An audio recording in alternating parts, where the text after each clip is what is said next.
today we're going to start with finitely repeated games.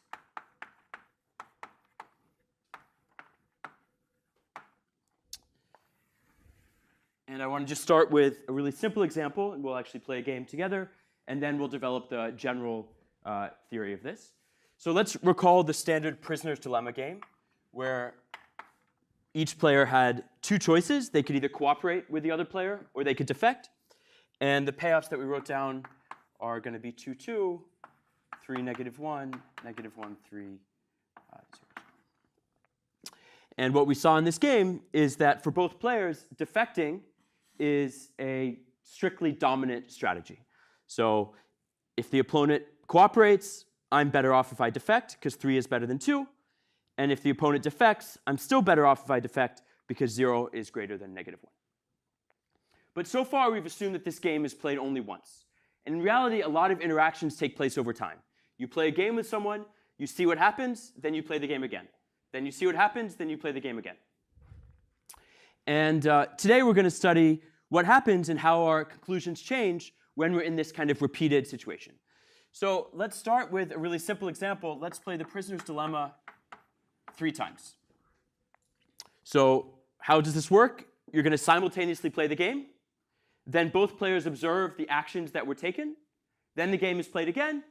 Both players observe the actions that were taken. And then finally, the game is played a 3rd time.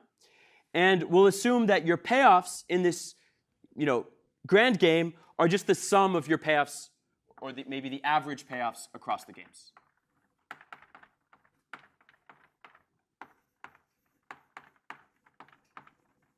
So if you get 2 in each repetition of the game, your average payoff is 2. I think it's good. It's fun to just sort of play this. So we could do it on MobLab, but I feel that if you kind of look someone in the eye when you're playing the game, it changes the results a bit. So I want you to pair off. And you need a way to play this. I think the easiest way is to think of this as like rock, paper, scissors. So just agree, maybe rock, if you need help, let's say playing rock is defecting and maybe playing paper is cooperating. So then it's just a variant of rock, paper, scissors. Play it, observe the outcome, you play it again, observe the outcome, you play it again. So 3 times in total. Pair up, maybe one of you will be by yourself. You can observe other people. And let's do it and see what happens.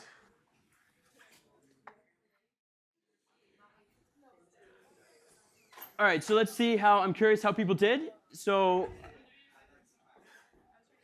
I hope most groups got a chance to play. So tell me, how did people play? Does anyone want to share what you found when you played this game? Yes? We both cooperated on the first round, so it'd be cooperating. So you guys, you cooperated in all 3 rounds, or? OK, interesting. That's pretty good payoffs for you guys. So you each got an average payoff of 2. That's pretty good. I would argue maybe someone was a little irrational there, but we'll see. Anyone else? Did other people cooperate? Yeah? We also cooperated every time, but then after we discussed that, because we know each other in real life, technically the game is infinitely repeated, so maybe that's why we cooperated. Great, that's a great point. So we'll see actually that the theory of infinitely repeated games is much different than the theory of finitely repeated games. And Paul Milgram loves to say the game is always larger than you think. So when we write down these games, often we're missing additional interactions that we might not be modeling. OK, so a lot of cooperation. Did anyone just defect every time? Yeah? Yeah, I defected all 3 times. OK, great. A paragon of rationality. And what was your reasoning? Did you have a reason? Or? Well, I thought that Liv would also defect all 3 times, because I feel like that's what you're supposed to do. OK, great. So it seems like we have a few different approaches. Some people sort of said, well, we understand that in the stage game, defecting is optimal. So let's just expect that the other player is going to defect, and we're both going to defect every period. Other people seem to be able to sustain some cooperation, and maybe what you had in mind is if we cooperate today, then tomorrow my opponent will reward me by cooperating in the future. Right? We'll see that in the finitely repeated game, the unique subgame perfect Nash equilibrium is actually always defecting, so as one of these groups played. And the way these other groups played is not actually consistent with subgame perfect Nash equilibrium, but let's understand why. So I think the first key observation here is that when we play a game repeatedly, so repetition, I guess I should say together with observability, creates the opportunity for rewards and punishments, right?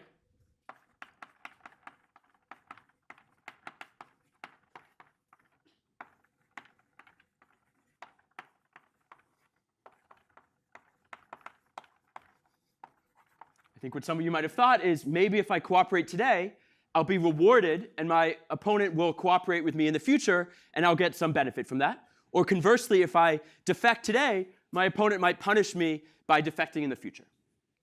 Notice that we need both repetition and observability for this to happen, right? Of course, we need repetition because we need some future for people to reward or punish. And we need observability because the only way to reward and punish people is if you make your future play contingent on what was done in the past. If you couldn't observe the way people played, then the repetition wouldn't really be so important. Great. So now let's see if we can formally model this game and solve for a subgame perfect Nash equilibrium.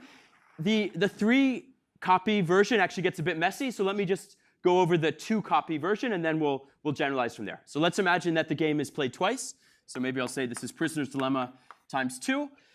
And even with this very simple game and just 2 repetitions, the game tree is going to get pretty complicated, but let's see if we can write it out. So we'll say maybe the first player is choosing between cooperate and defect. And then the second player, without observing what the first player did, is also going to choose between cooperate and defect. Now remember, we've chosen to model it this way as the first player going first, but it doesn't really matter. We could also have the second player going first, and then the first player moving, not having observed what the second player did, right? The key thing is that this is really a simultaneous move game, because neither player's action can depend on what the other player is doing. OK, so this was kind of the first period. Often we call this period 0. We often start our labeling at 0. And now we have the second period. So now player 1 chooses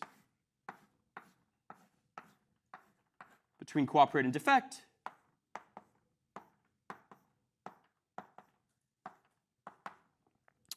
And notice these are in separate information sets to indicate the fact that at this point, the players observe what happened in period 0. You know whether both players cooperated, both players defected, one cooperated, the other defected, or vice versa. And then these are going to be in the same information set, because this is really a simultaneous move game. And this is player 2.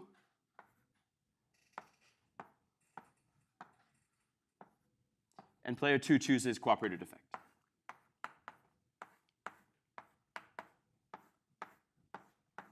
You see this gets a bit messy.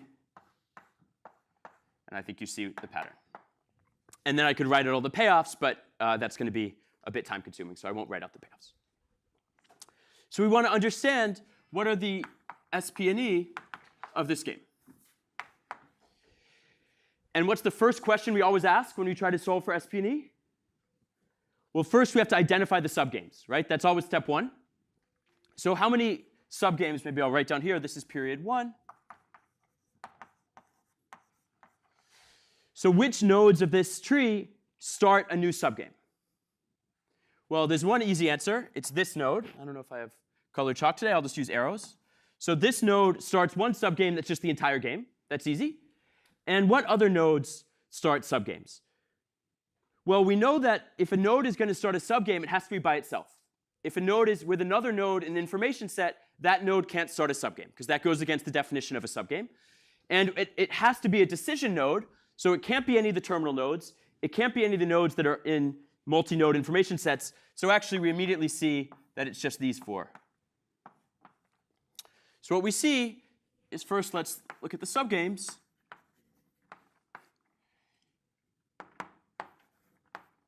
And it turns out there's 5 subgames. And here we see the general pattern. There's 1 subgame starting in period 0. And then there's 4 subgames starting in period 1, where each of those subgames corresponds to the history of play that the players have observed. And in period 1, there's 4 possible histories: cooperate to cooperate, cooperate defect, defect cooperate, and defect defect. OK. So now let's use our usual approach, and let's try to work backwards.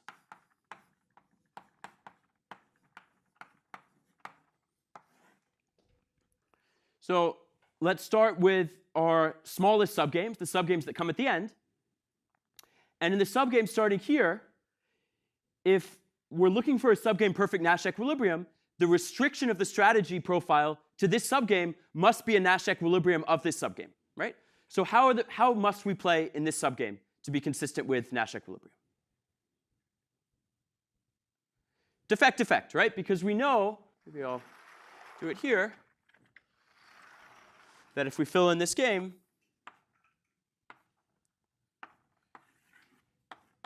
we see that DD is the unique Nash equilibrium of this stage game, right? Now you might say, well, wait a second, in this subgame, we're not quite playing the stage game, because the payoffs I'm going to put at the end here don't just depend on what happens here, they also depend on what happened in the first game, right? But that's not going to change incentives, because the payoffs we got from the first game are sunk.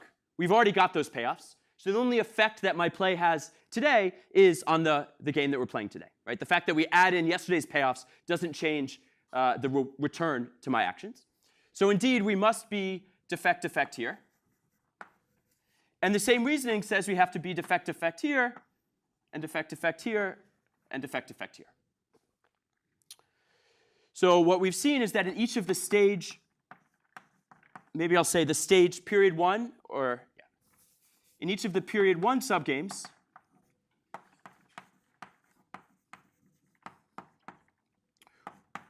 we know that defect must be what's played.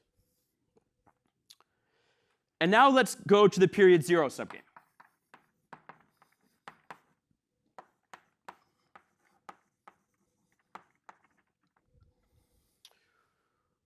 Well, now this is where things are more complicated, because here there's the possibility of rewards and punishments, right?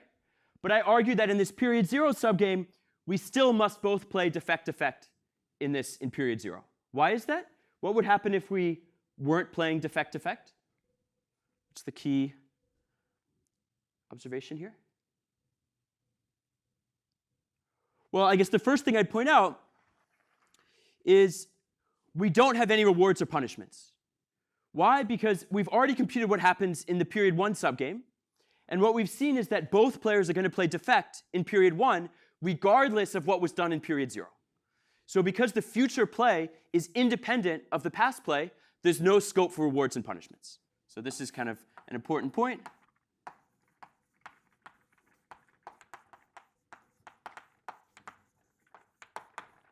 Another way of saying this is how I behave today has no effect on how we're going to behave tomorrow.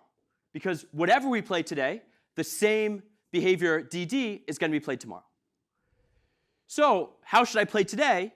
If how I play today has no effect on what happens tomorrow, I should simply do today what maximizes my payoff today. And we know that the unique Nash equilibrium of the prisoner's dilemma is DD. So in the period 0 subgame, we both must play DD. So that was kind of a verbal argument, but let's see any questions on that? So just to make sure we understand what's going on, what is the strategy? Maybe I'll put it over here. What is the strategy that each player plays? So I might say the outcome of this game is we just always defect. But remember, there's a difference between the outcome and the strategy, right? So what is a strategy of a player in this game, or in this Nash equilibrium? Well, a strategy is a complete contingent plan. And the number of information sets is actually exactly the same as the histories here. Because when am I called upon to play? Either I know it's period 0, or I'm called upon to play in period 1, and I know what happened in period 0. So a strategy needs to specify, we'll write it like this.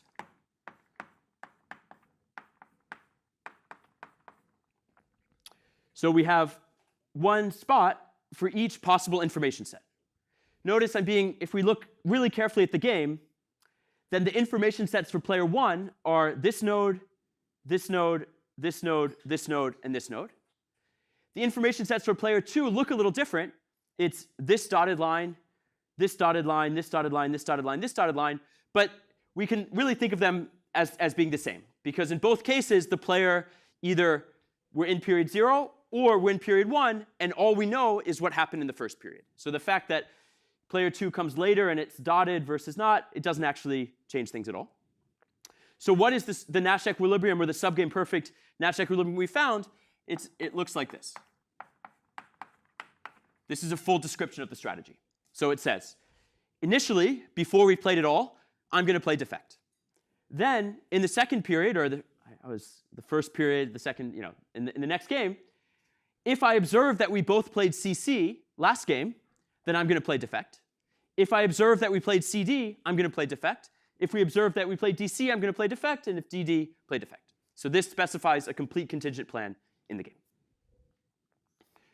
Notice one kind of subtlety here, and this will come up. We normally think that how you play in future games will be contingent on how your opponent played in the past, right? This is how we think about rewards and punishments, right? If you play C today, I might behave differently tomorrow.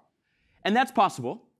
But in general, we can actually do even more. That what a strategy allows us to do is make our future play contingent not only on what the other player did, but actually what we ourselves did, which may seem a bit weird, but this will also come up, right? I might say, I'll play C tomorrow if I played C in the first period. But I'll play something different if I play D in the first period. That's allowed. We can make future play contingent on our own play. And that will actually play an important role below. OK, so now that we've done an example, let's introduce a general framework for finitely repeated games. You can see this was the simplest possible game. It was Prisoner's Dilemma, and we only played it twice.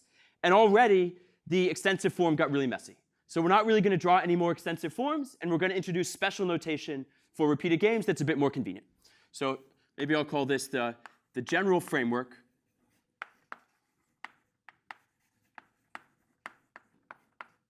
for finitely repeated games.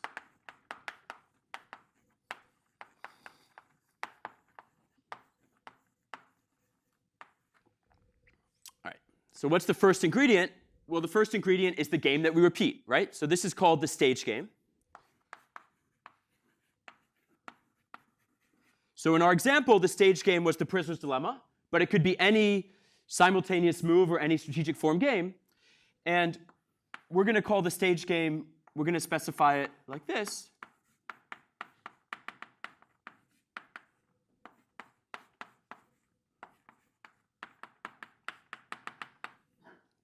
And we might call this game G, which is a strategic form game.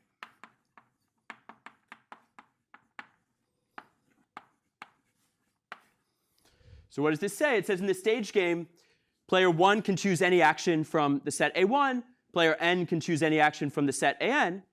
And then we have a payoff function that says, what is player i's utility as a function of the profile of actions that's played in the stage game.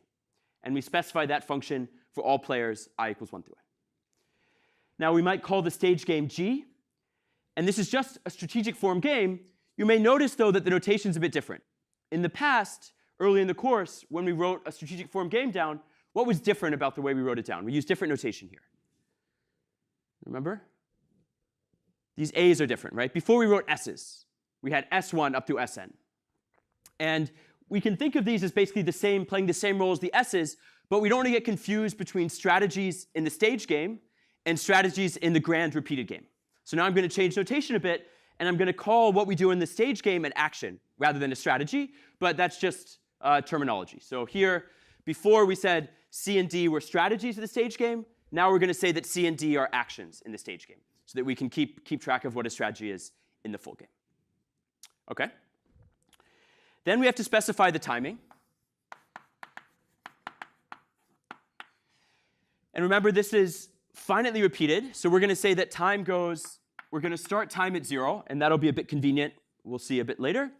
And we're going to have period 0, period 1, period 2, all the way up to period t, where t is finite. So t is sometimes called big T is sometimes called the horizon of the game. And notice we actually play the game big T plus 1 times, because we start at 0. Okay? And for this reason, we sometimes call the repeated game, maybe I'll call it G of T. So the idea is G is our notation for the stage game. G of T denotes the repeated game where we play the stage game G in period 0 all the way up to T. So just so we're on the same page, G of 0 is equal to G. Because if we play the repeated game, but a horizon is 0, we just play it once, and that just coincides with the stage game. But in general, this game is going to be more complicated. So what did we play here? We played G of 1. Our horizon was 1, because we played it in period 0 and period 1, and G was the Prisoner's Dilemma. So as an example, just to kind of remind ourselves, what we played so far could maybe be called PD of 1. The game is the prisoner's dilemma, and our horizon was 1. OK, we next have to say something about information.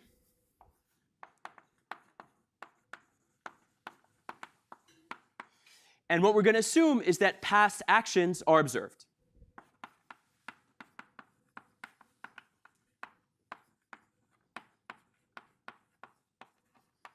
And this was already assumed in our example. What we're saying is, whenever we play the game together, we've observed exactly how people played in the past. So for instance here, when we play the game for the second time, we observe how people played it the first time. And we pointed out that that was crucial. This observability was crucial to create the opportunity for rewards and punishments.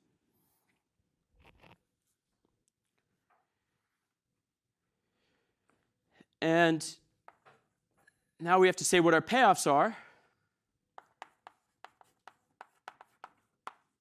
Let's use average payoffs. So maybe I'll just write UI. Maybe I'll be a little more precise.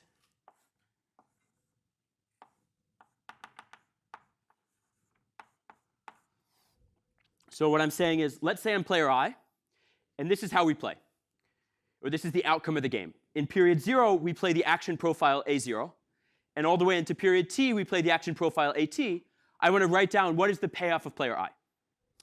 And this is just going to be the sum. But write it here. It's going to be 1 over T plus 1 of UI of A0 plus all the way up to UI of AT. So I look what happens in stage 0 or period 0. I compute my payoff there. I go all the way up to period T.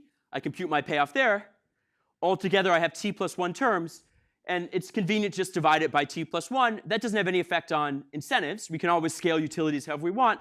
But it means that we're kind of computing utilities in the multi-period game, in the repeated game, in kind of the same utility units as the stage game. And it turns out that that's convenient, so that our payoff will be something like 2 or 3 rather than 7 or 8, which isn't in the same terms as the stage game. All right. So now let's talk about strategies.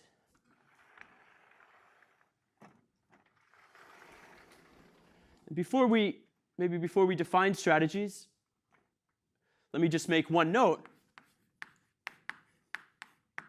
that a finitely repeated game, this is a special case of a multi-stage game.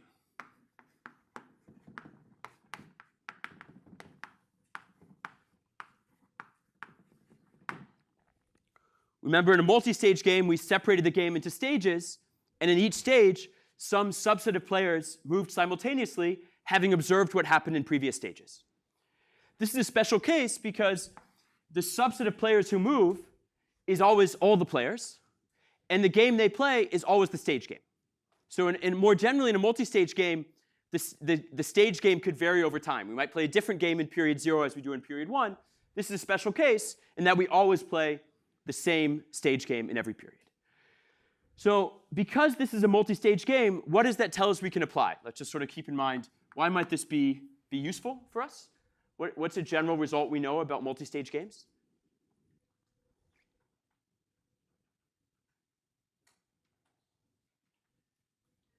Remember? If we want to check that something's a subgame perfect Nash equilibrium in a multi-stage game, it's a bit easier to check because of what result? The one-shot deviation principle, right?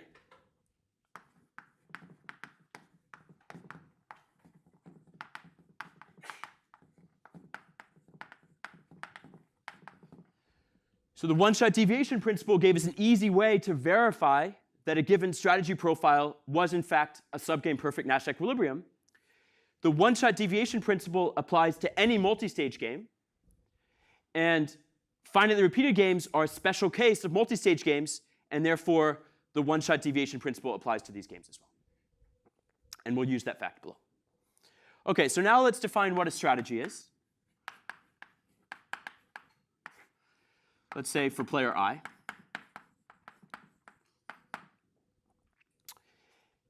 And as usual, a strategy is a complete contingent plan.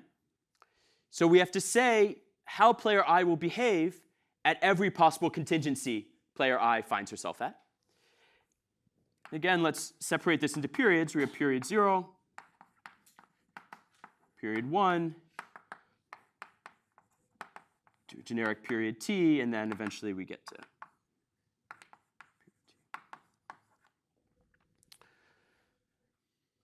Well, at period 0, nothing has happened.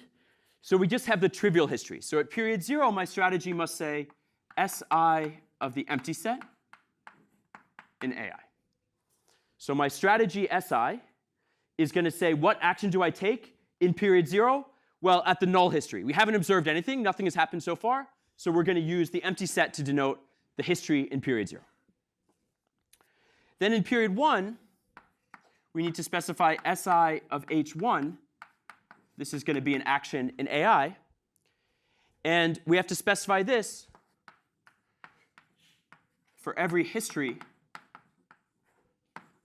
H1. This is a period 1 history. H1, well, where do these things live? Well, a period 1 history just specifies what happened in period 0. And crucially, not just what I did in period 0, but what my opponents did.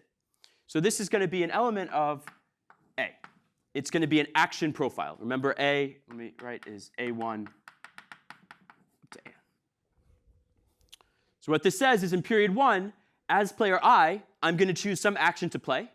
And the action I choose can depend upon the way that we played in period 0, namely the action profile that we all took in period 0. OK, if we extend this and we get to period t, what happens? We're choosing Si of ht in AI. And again, for every history, but now we have every history ht in what? Where does ht live?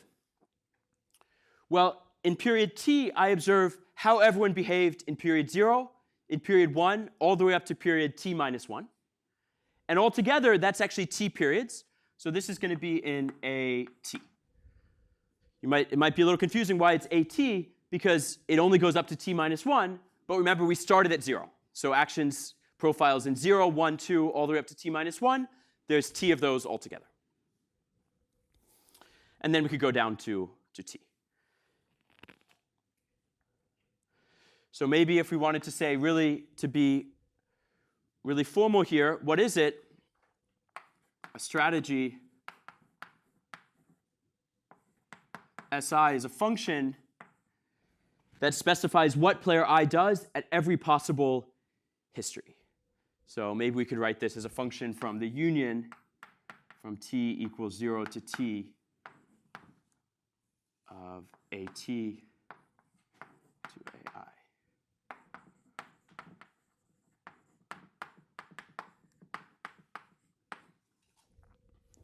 So this is, I think, the way to interpret it. But if you want to think formally mathematically, well, I have to specify what I do at every history. So I'm going to take the union of all the sets of histories. And this will specify the period 0 history, all the period 1 histories, all the period 2 histories, all the way up to all the period t histories. And this is going to be the formal way I write it down. But that's sort of the math way. This is, I think, the intuitive way to do it. And you'll notice this is maybe the way that we'll write it down in the examples. That'll be a bit clearer.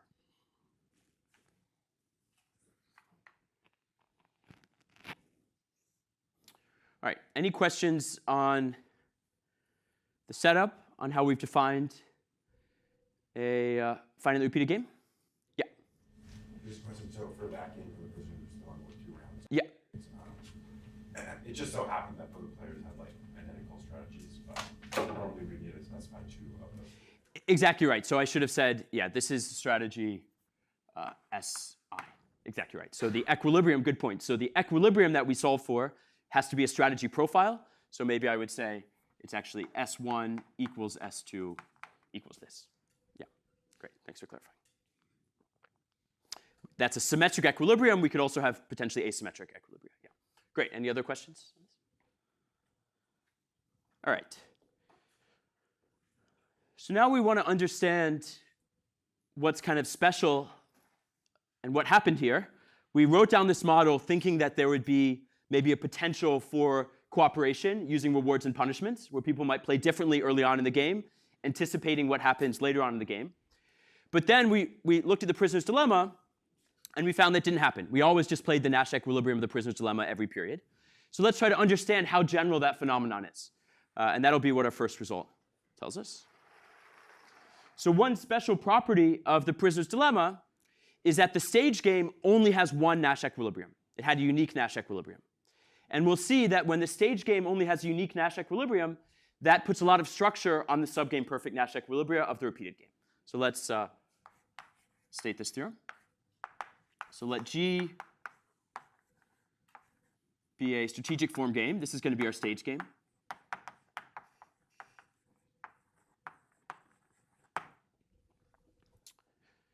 So this is an arbitrary strategic form game, maybe finite, but I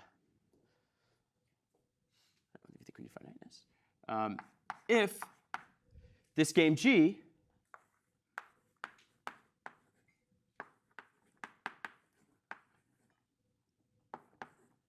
has a unique Nash equilibrium,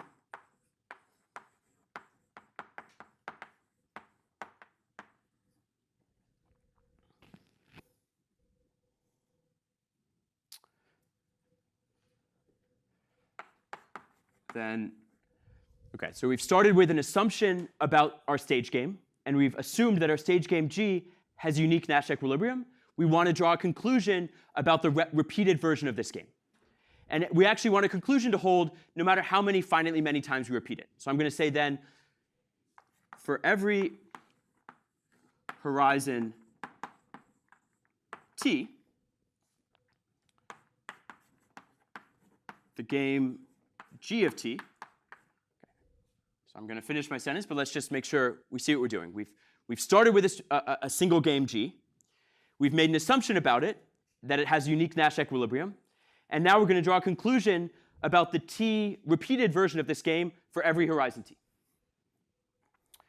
Namely, the game G of t has a unique subgame perfect Nash equilibrium. We can actually say more. Any guesses on what this unique subgame perfect Nash equilibrium might be?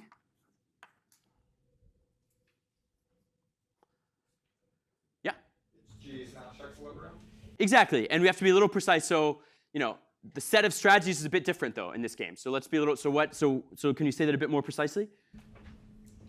It's the Nash equilibrium where the action is the same as G's Nash equilibrium.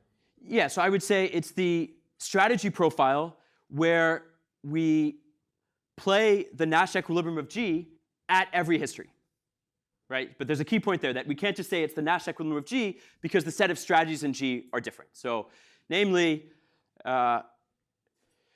maybe I'll say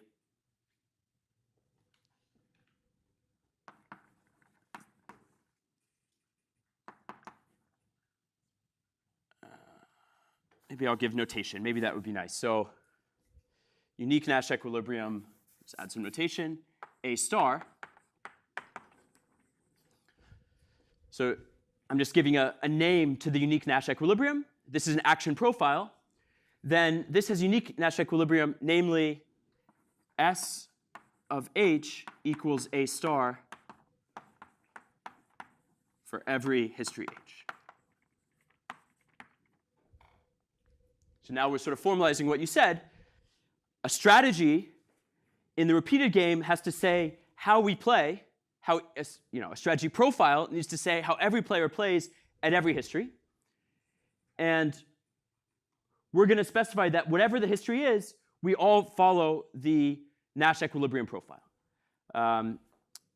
Maybe if I want to be a little more precise, maybe I'll say SI equals AI star for every history H and every player I.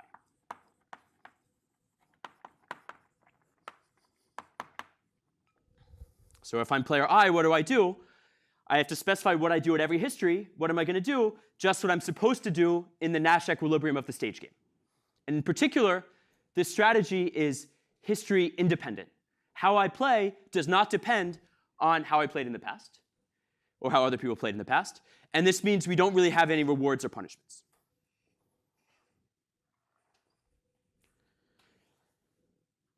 this result is true if the unique Nash equilibrium is mixed, but we'll kind of think for the proof, let's think of this as being pure to make it a bit easier, but the result will be true either way.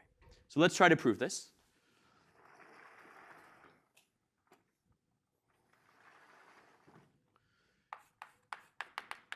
And let's assume that A star is pure.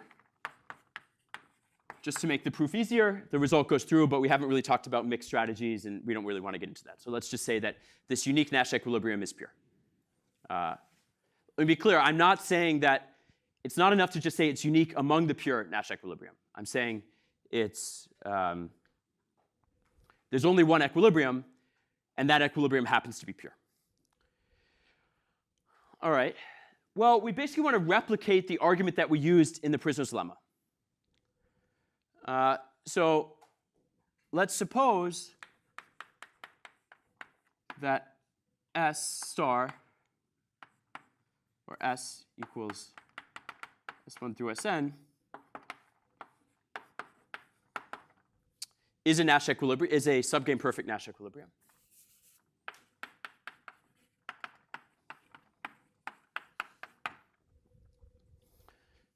So we're going to consider some strategy profile, and let's assume it's a subgame perfect Nash equilibrium, and we want to say that if it is a subgame perfect Nash equilibrium, it has to take this very special form. Well, what we want to do is we want to work backwards. So let's look at our periods. 0, 1, 2.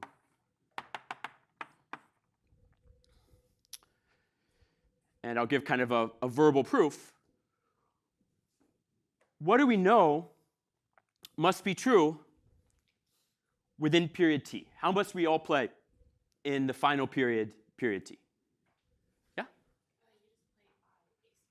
Right, and why do we know that that has to be the case? Can we talk about how because t is independent of the first t games, so then you just have like the one subgame and you just play by the Nash. Exactly right. So once we've gotten to here, it's always easier to work backwards because at the end, there's less to worry about. How I play in the last game can't have any effect in the future because there's no future ahead of me. This is the last game.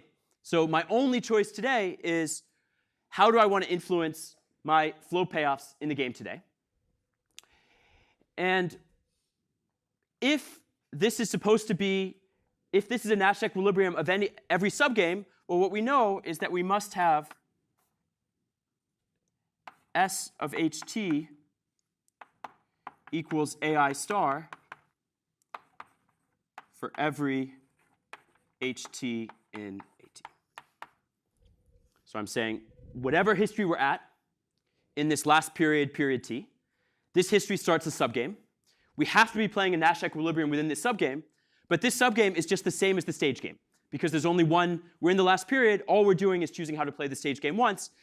And therefore, we must be playing a Nash equilibrium, but there's only one Nash equilibrium, so we must be playing that. And now we want to move backwards. So maybe now I'll go to period t minus 1. So formally, it's kind of a proof by induction, but I'm just going to try to do it verbally. So now what happens in period t minus 1? Well, in principle, how I behave in period t minus 1 could be more complicated because I have to anticipate that the way I play in period t minus 1 might change the way that we play in period t. The future is more complicated now. But because I know that this is what's happening in period t, I don't have to worry about that. Right? What I know is that if this is how we're playing in period t, then how we're playing in period t is independent of how I play in period t minus 1. So now, I just need to maximize my payoff in the stage game, and the only way that can be the case is if we're playing a Nash equilibrium in the stage game. So if we work backwards, we see that Si of ht minus 1 equals ai star for every history ht minus 1 in a t minus 1. And then we can just keep going back until we get to period 0, when we'll see that Si of the empty set must equal ai star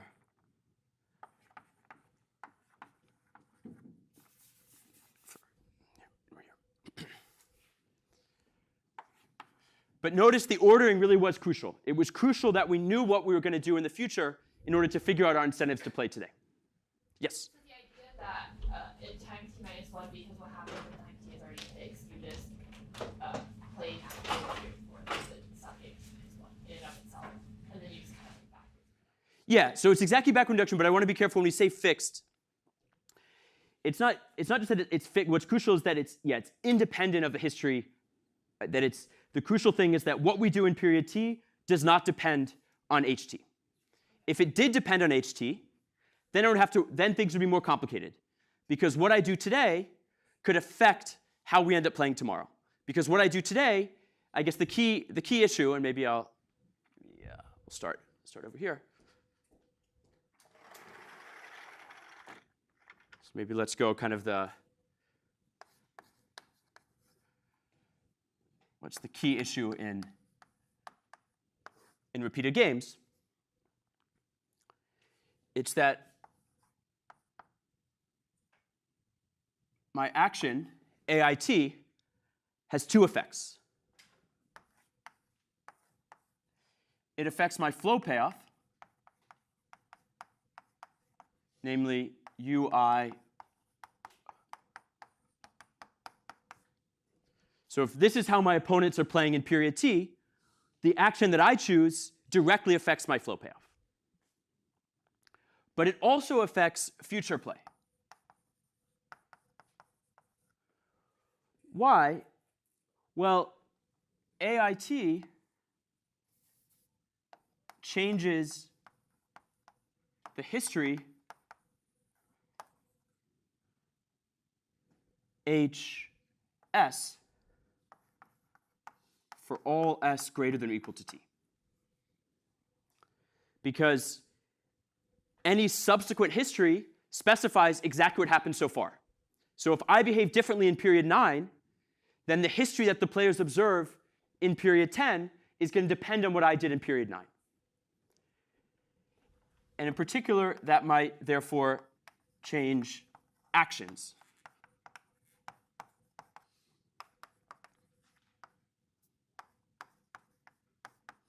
And this is sort of the fundamental trade-off that we always face in repeated games. I have to compare how my action today affects my flow payoffs today, and also how it affects what happens in future play of the game. If we go over here, let's look at what happened in period t minus 1. The first effect was still true, or the second. This effect is still true. It's still true that at period t minus 1, my action changes the history tomorrow. But this is what broke down. If the way that we play tomorrow is independent of the history, then the fact that my action changes the history doesn't mean that the actions are going to be different, because the actions tomorrow are independent of the history, right? Namely, this property. So sure, if I change my action at t minus 1, I might change ht. I'm going to change the history that everyone sees tomorrow. But if the way we play is A star, no matter what that history is, then the fact that I change that history doesn't matter at all. And therefore, I can ignore the effect of my action on future play and only focus on the effect of my action on my flow payoff. But that means we're effectively just playing the stage game, and we already know that has a Nash equilibrium. Again, we could do it all the algebra, and you can look in the notes for the kind of more formal algebraic argument, but I sometimes find it easier just to kind of think through it verbally than the algebra. Yes, question? Kind of the main point is that if future actions were dependent on the history, then might not impact. Exactly, and we'll do an example of that exactly next. Yeah. I guess technically what I've shown here, I should be careful. I've shown that if something's a subgame perfect Nash equilibrium, we must play the stage game Nash every period. I technically also have to check that playing the Nash every period is a subgame perfect Nash equilibrium, but that's also not too hard to show. So I'll just say, and this is maybe a good exercise, use the one-shot deviation principle to show that this is a subgame perfect Nash equilibrium. Right? I've showed that the only possible subgame perfect Nash equilibrium is this, but of course it could be that there's no subgame perfect Nash equilibrium. So you should actually check that this is a subgame perfect Nash equilibrium, and it's exactly the same reasoning, right? I just have to check that there's no profitable one-shot deviation, And we go through basically the same reasoning. But maybe I'll leave that as an exercise. All right, so I don't want to give the impression that repetition can't have any effect. And it turns out that this result, it is very, very special that we have a unique Nash equilibrium in the stage game. And if we have multiple Nash equilibria, this result is no longer true. So let's go through that.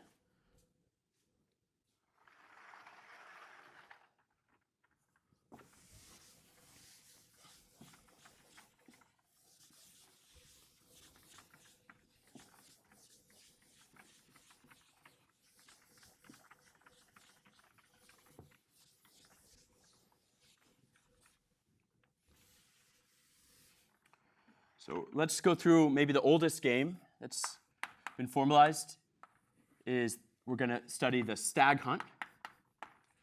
So I think Rousseau talked about this in maybe the 1600s. And the story is you have two hunters. They can either hunt hare, which is easy, you do it by yourself, or they can hunt a big stag, and they have to do that together. So they can each of them chooses, do we try to kind of cooperate and hunt stag together, or do we just hunt for hare on our own? And if we both hunt for stag, then we both succeed. We get the stag, and therefore we each get a payoff of 2. Payoff is going to be 2, 2. Now, hare is not as good as stag, just a rabbit. If we both hunt for rabbits on our own, we each get 1. We each get a rabbit, but a rabbit is worse than a stag, so we each just get 1, 1. But then the tricky thing is what happens here. What if I hunt for hare as player 1, and player 2 hunts for stag? Well, I'll still get 1, because I can hunt for hare by myself, but now I've kind of screwed over the other person. Because they're hunting for stag by themselves now, they're not going to be able to successfully get a stag, and they're going to get a payoff of 0. So the idea is, do we pursue the small prey that we can achieve by ourselves, or the big prey that requires cooperation? If you seek out the big prey by yourself, you get nothing, and you fail. So this is going to have multiple equilibria. Let's just go through it. If my opponent is hunting for stag, then I also want to hunt for stag. Because if I know they're hunting for stag, then I can join them and we'll get stag, and that's great. But if my opponent is hunting for hare, I also want to hunt for hare. Because if I hunt stag by myself, I get nothing. And now we can do the symmetric thing.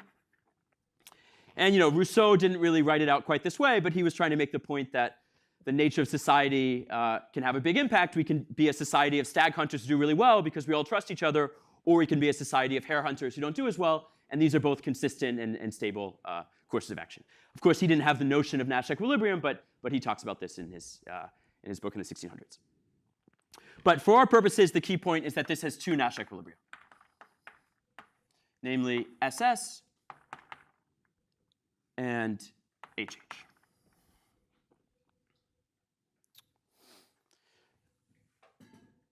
So now let's consider the repeated version of this. Maybe let's look at stag hunt with t equals 1. So we're just going to play stag hunt twice. And there's actually going to be a lot of subgame perfect Nash equilibria. Let's look for a few.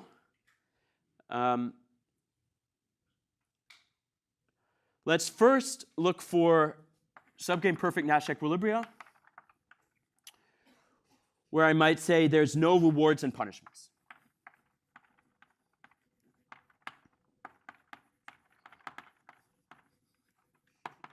What do I mean by that? I mean, let's look for SP&E, where the way we play in t equals 1 doesn't depend on how we played in t equals 0. Our play is history independent. Again, if there's no contingency, if the way we play tomorrow doesn't depend on how we play today, then the way we play today doesn't have any effect on tomorrow, and we could just focus on the stage games. So any guesses for some kind of simple SP&E that have this property? Maybe I'll write period 0 and period 1. There's actually a number of choices here. Any guesses for some really simple SP&E where there's no contingency, we just kind of ignore the past?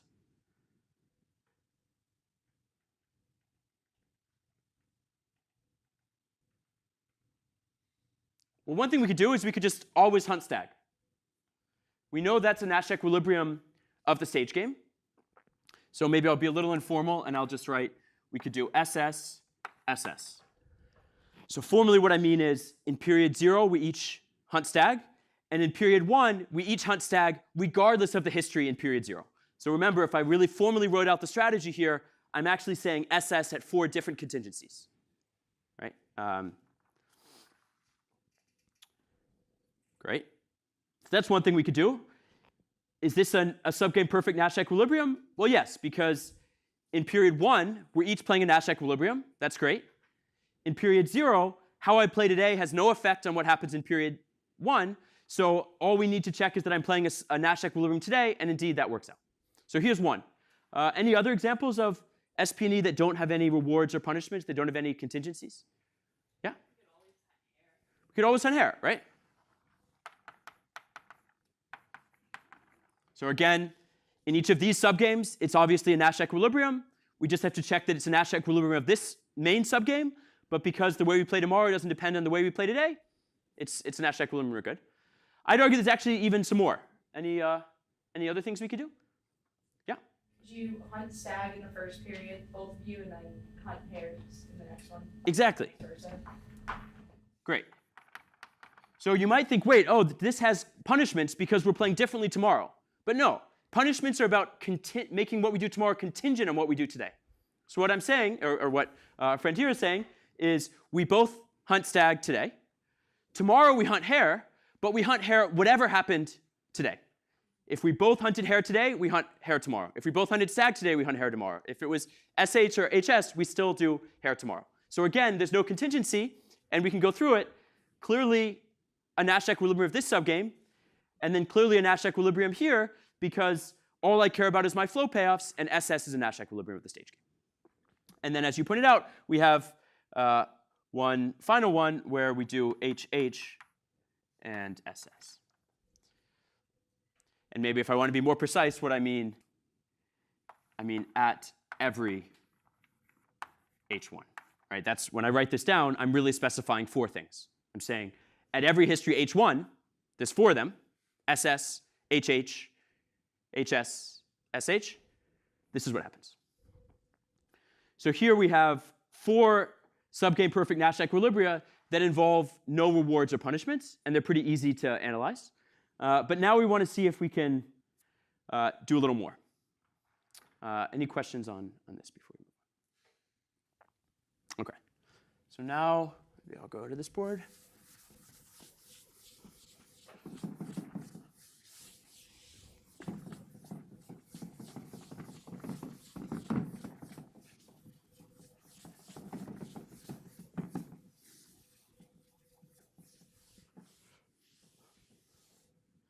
So what's the question? Can we find a subgame perfect Nash equilibrium in which we don't play a stage game Nash in period 0?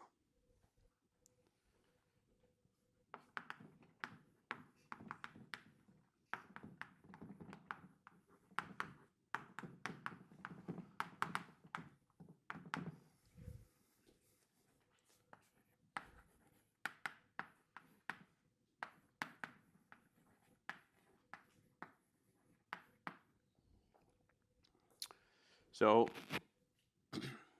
in each of these subgame perfect Nash equilibria that we looked at, we played a Nash equilibrium of the stage game in period 0. I'm asking, can we find a different subgame perfect Nash equilibrium in which we do not play a Nash equilibrium of the stage game?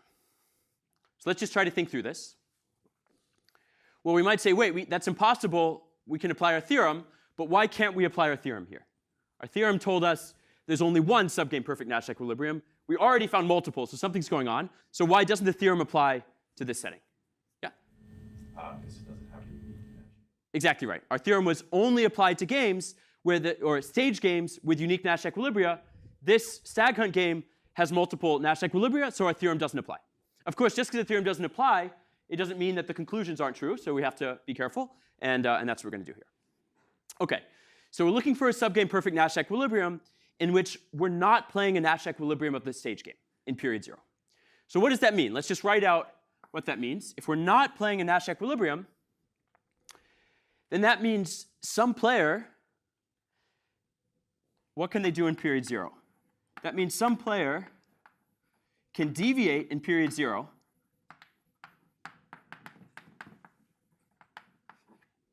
unilaterally deviate in period 0 and strictly increase their flow payoff.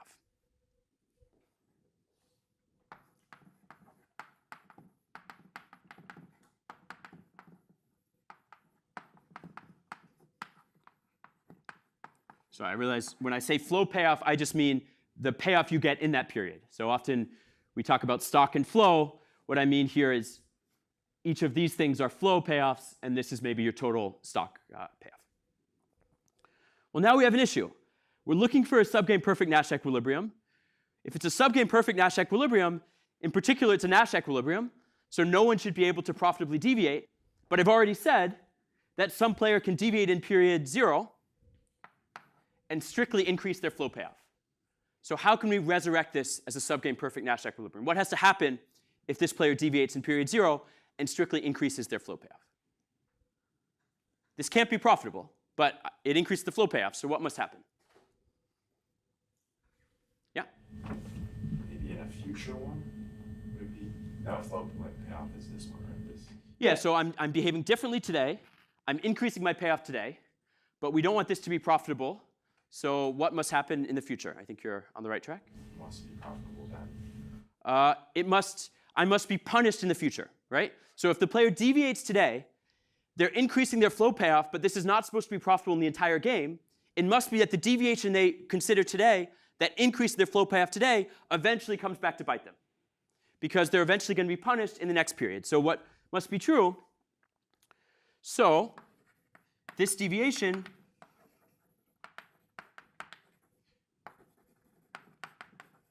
must be punished tomorrow.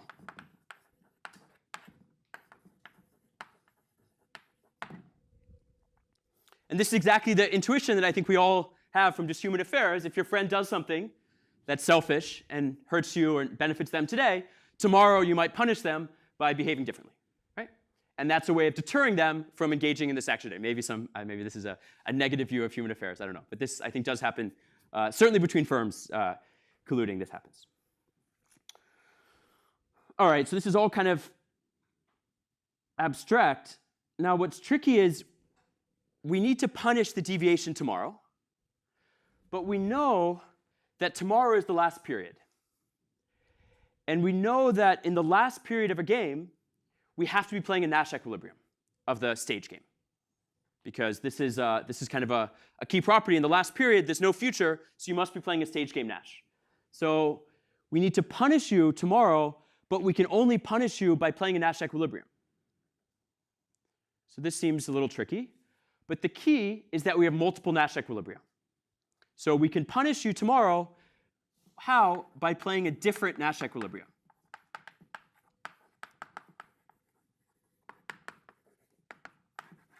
And this really gets to the core of the difference between our theorem and our game here. In the last period, we have to play a Nash equilibrium. If there's only one Nash equilibrium, then we know how we have to play in the last period, and there's no scope for punishments or rewards. If our game has multiple Nash equilibria, like the Stag hunt, now we still have to play a Nash equilibrium in the last period, but which Nash equilibrium we play can depend on our past behavior.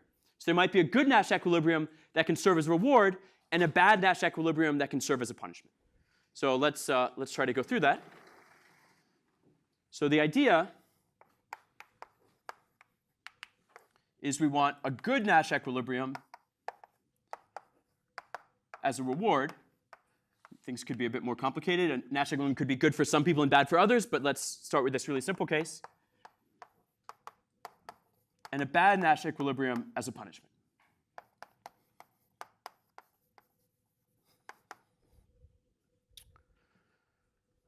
So in this Stag hunt game, what is going to be the reward and what is going to be the punishment? Well, we can look, right? SS is the good equilibrium, and HH is the bad equilibrium. So what we want is we want SS to serve as a reward for good behavior, and we want HH to serve as our punishment for bad behavior. So what we say is, if you don't do what you're supposed to today, then tomorrow we're both going to hunt hare. That's bad for you. If you do what you're supposed to do, then we're going to hunt stag tomorrow, and that's better for you. So let's see if this works out. So let's be a bit more specific. I want to find an SP&E in which in period 0 we play something that's not a stage game Nash. Let's be more specific, and let's look for an SP&E where in period 0 we play, well, we don't want to play a Nash, so that means we're playing one of these, and it's kind of symmetric. It doesn't really matter which one we choose, but let's choose this one. So let's play HS.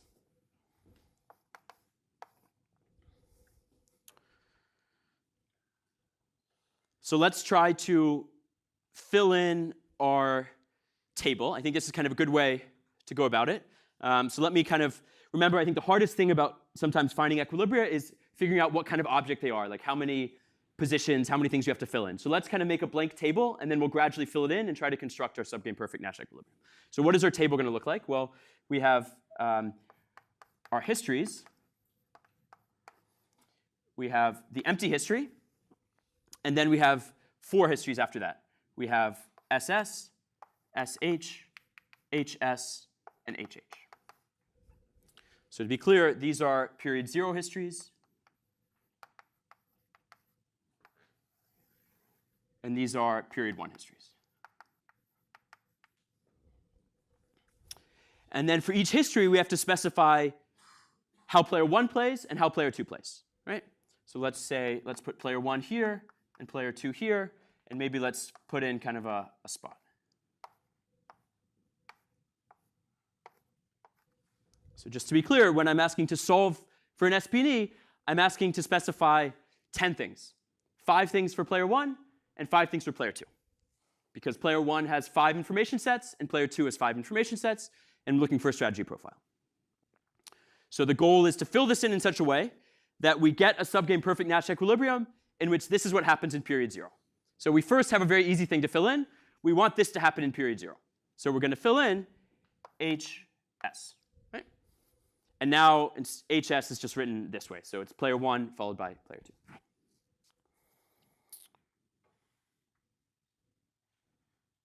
OK.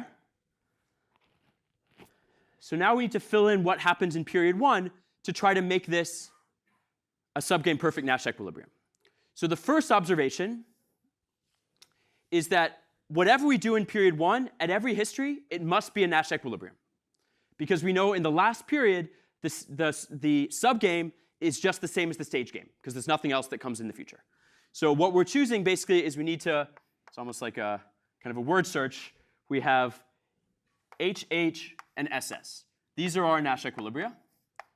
And we need to choose where to put HH and where to put SS. So we could be really mechanical about it, but then we have 16 different choices, so that's going to take us a while. So let's be a little thoughtful, right? We could put either SS here or HH here, either SS here or HH here, and so on. But that's kind of a silly way to do it, so let's try to think more. Any guesses about where we should put HH and where we should put SS? Maybe any thoughts about one position?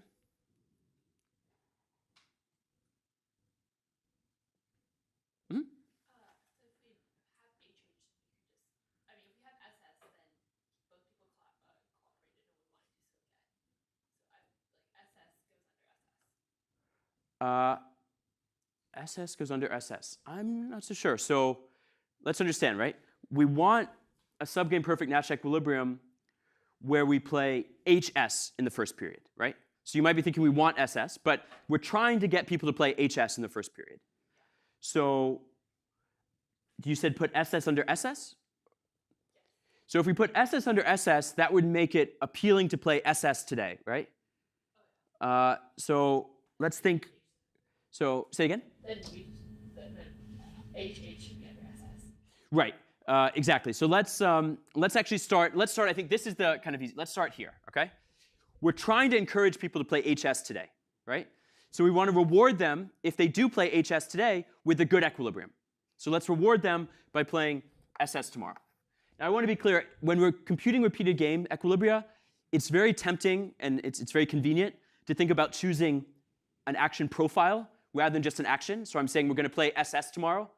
But we have to really understand it's always the case that a single player is choosing how they're playing. We're never jointly choosing what to do. It's just as the analyst, when I'm analyzing it, it's convenient to think about where we put SS. But each player is making a decision for themselves. I just want to keep that clear.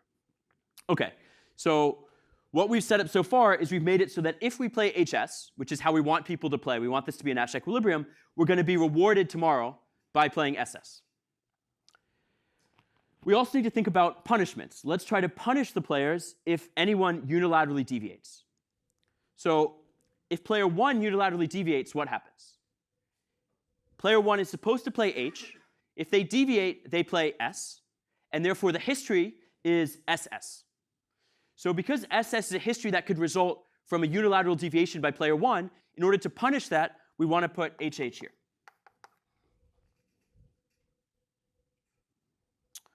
Conversely, if player 2 deviates from S to H, then the history is going to be HH. So we also want to punish HH with HH. What about this remaining history? Should we put HH here or SS here? Or does it matter? Turns out it won't matter at all. Why? Well, remember, Nash equilibrium and subgame perfect Nash equilibrium is all about unilateral deviations. So if we're interested in the incentives for people to unilaterally deviate, we have to say what happens if player 1 unilaterally deviates to S or player 2 unilaterally deviates to H. But there's no unilateral deviation from HS that will result in SH. Right? That would mean that player 1 had deviated from H to S and player 2 had deviated from S to H. But if they both deviate, well, that's not a unilateral deviation. So it turns out whether this is an equilibrium will not actually depend on what happens here. So we could either do HH or SS. Let's do HH, but SS would also work. It can't be SH, though. It's either HH or SS. So maybe I should have big parentheses to make that clear.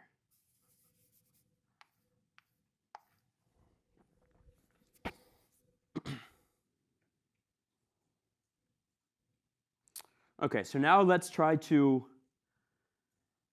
check whether this is indeed a Nash equilibrium, a subgame perfect Nash equilibrium.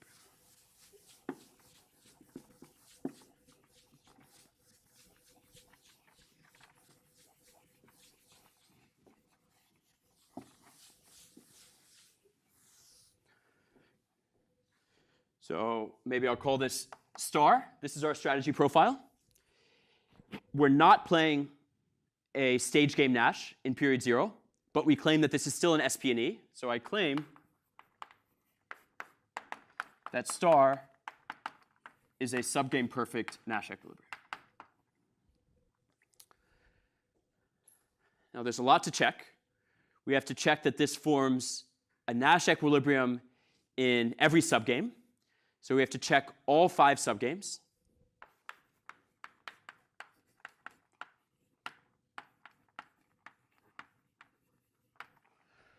But the one-shot deviation principle is going to help us, right? Technically, we have to check that in every subgame, there's no profitable deviation. But the one-shot deviation principle says we just have to check that there's no profitable one-shot deviation. So check in all 5 subgames, there is no profitable one-shot deviation.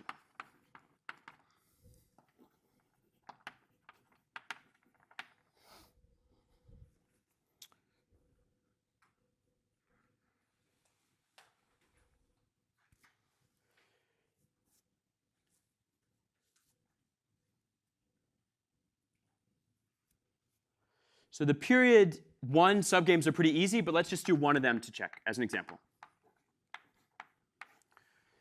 So in period 1, we have 4 subgames. Let's look at the subgame following HH.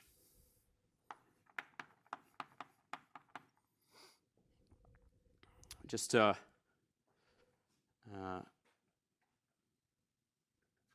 make sure we understand. So let's consider player 1. Player 1 is supposed to play H.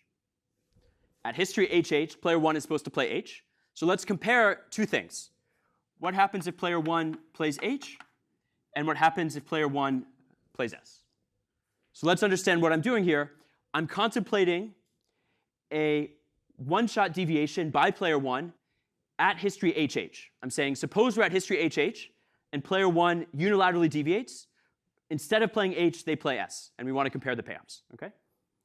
So what if player 1 plays H as he's supposed to do? What is player 1's average payoff in the entire game going to be? Well, we're at the HH history, so the way we compute payoffs is we already assume that HH was played in the first period. So that gives player 1 a payoff of 1. And then if I play H again, I also get 1, because my opponent is also playing H. So we're going to get a payoff of 1 plus 1 over 2, which equals 1. What if I unilaterally deviate to S? What is my payoff going to be? Well, if I unilaterally deviate to S, and maybe let me be very clear about what happens here.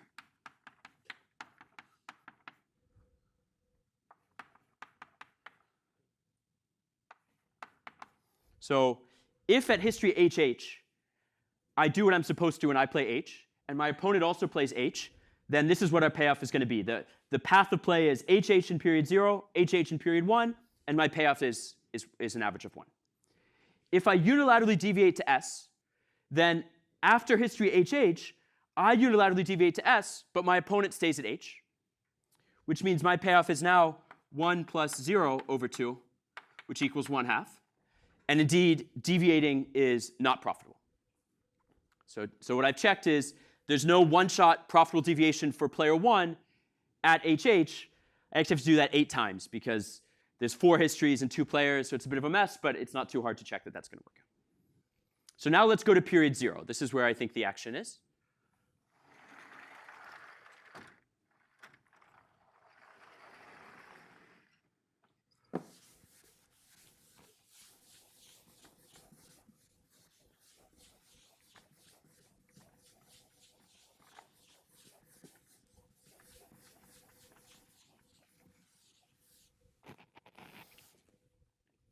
So let's look at period 0. And we're at, so the history is just nothing has happened. And let's look at player 1 and player 2. And in period 0, player 1 is supposed to play H.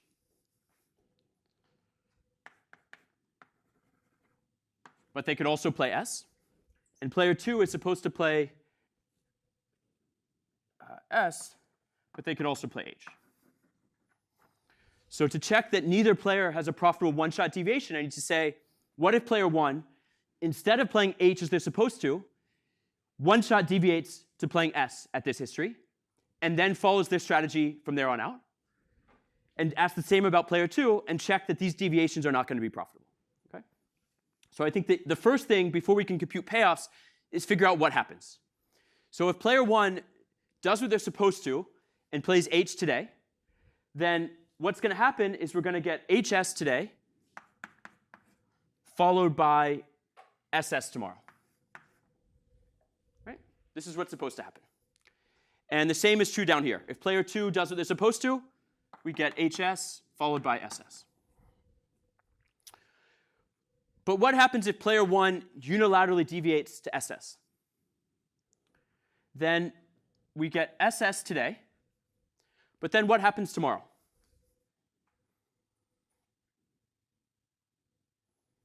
Yeah?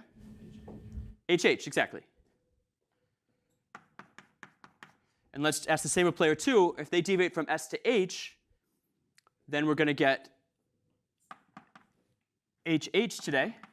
And then what happens tomorrow? Yeah?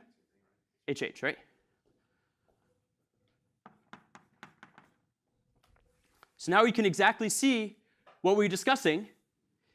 If player 1 unilaterally deviates, they get a benefit today because SS is better than HS, but then they get punished tomorrow because they get HH tomorrow rather than SS. And the same thing goes down here. And instead of adding it all up, I think it's easier to see what is the gain from the deviation in going from HS to SS? Well, if they did, oh, maybe let's just write it all out. Player 1's payoff from HS is going to be 1, 2, 2, 1. And here, player 2's payoff is 1, 1, 0, 2. So if we add it all up, we're going to get an average of 3 halves, 3 halves,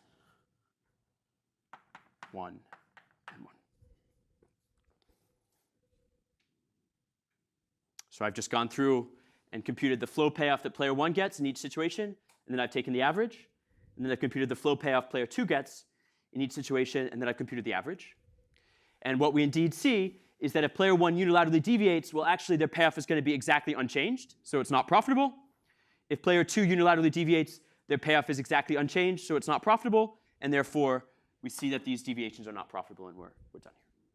And we can exactly see the effect. If player 1 says, wait a second, you're asking me to hunt for hare when my opponent's hunting for stag, I'd much rather hunt for stag and get a higher payoff.